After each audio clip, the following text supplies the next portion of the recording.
మెదక్ జిల్లా హవేలీ ఘన్పూర్ మండలంలో కలెక్టర్ రాహుల్ రాజ్ పర్యటించారు. బూరుగుపల్లి, వాడి, కాపురాయపల్లి గ్రామాల్లో వరద వల్ల దెబ్బతిన్న రోడ్లు, పంట పొలాన్ని, బైక్లను తిరిగి పరిశీలించారు. తాత్కాలిక మరమ్మతులపై దృష్టి సారించామని కలెక్టర్ అన్నారు. రాజ్పేటకు చెందిన 2 మృతుల కుటుంబాలకు ప్రభుత్వ సహాయం త్వరగా అందించేందుకు చొరవ తీసుకుంటున్నామని అన్నారు.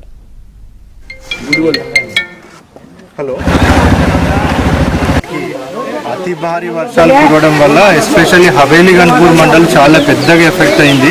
సో మళ్ళీ హవేలీ గన్పూర్ మండల్ ఇప్పుడు చూస్తే ఒక 5-6 కిలోమీటర్ల వరకు కూడా రోడ్ మొత్తం కొట్టుకొని పోయింది. సో మనకి వేరే ప్లేసెస్లో జరిగిన నష్టం ఒక ఎత్తు అయితే ఇక్కడ ఎస్పెషల్లీ కప్లాయిపల్లి విలేజ్లో రాజ్పేట్ తాండాలో ఇంకా పెద్ద ఎత్తున నష్టం జరిగింది.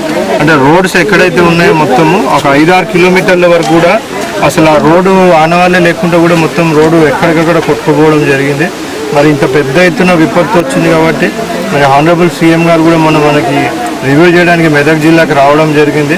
సో టెంపరీగా ఏమేమైతే మనము చేయగలుగుతామంట రీస్టోరేషన్ ఆఫ్ రోడ్స్ అవన్నీ కూడా ఇమీడియట్గా టేకప్ చేసి మరి ప్రజలకు ఇబ్బంది కలగకుండా మరి వాళ్ళకి ట్రాఫిక్ అనేది ఆపకుండా డైరెక్ట్ వచ్చే విధంగా ఏర్పాట్లు చేయండి. అదే అంత పెద్ద విపత్తు వచ్చింది కాబట్టి ఫ్యూచర్లో ఇంత పెద్ద ఎత్తున వరదలు వచ్చినా కానీ మరి తట్టుకునే విధంగా సో రాకపోకలు నిలిచిపోకుండా ఉండే విధంగా కూడా మరి పర్మనెంట్గా ఈ లో కాజ్వేస్ కానివ్వండి, లో లేయింగ్ కాజ్వేస్ ఇంకా బ్రిడ్జెస్ కూడా మరి పర్మనెంట్గా చేయడానికి కూడా ఏ విధమైన చర్యలు తీసుకోవాలన్నా అవన్నీ కూడా ఆల్రెడీ ఇంజనీరింగ్ డిపార్ట్మెంట్స్తో కలిపి ఇక్కడ రావడం జరిగింది.